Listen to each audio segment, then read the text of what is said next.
السلام عليكم. عاجل القجع والجامعة الملكية المغربية تصدم الجزائر، لن تصدق ماذا فعلت.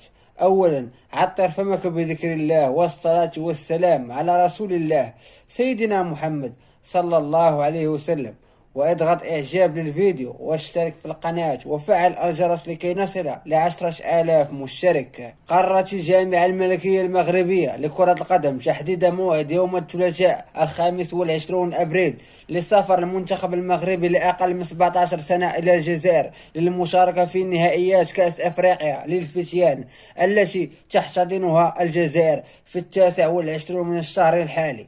وطلبت الجامعة الملكية المغربية لكرة القدم من اللاعبين والطاقم التقني للمنتخب الوطني لأقل من 17 سنة الاستعداد للسفر، علما أنها تشبثت بموقفها بالسفر من المغرب إلى الجزائر عبر رحلة مباشرة للمشاركة في الحدث القاري.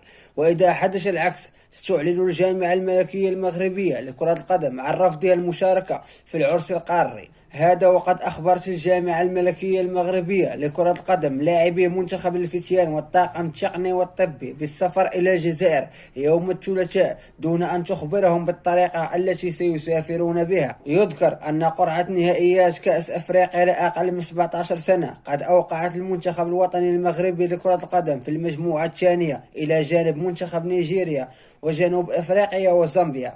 اضغط على زر الإعجاب للفيديو واشترك في القناة وفعل الجرس. والسلام عليكم ورحمة الله وبركاته، وشكرا جزيلا لكم وإلى اللقاء.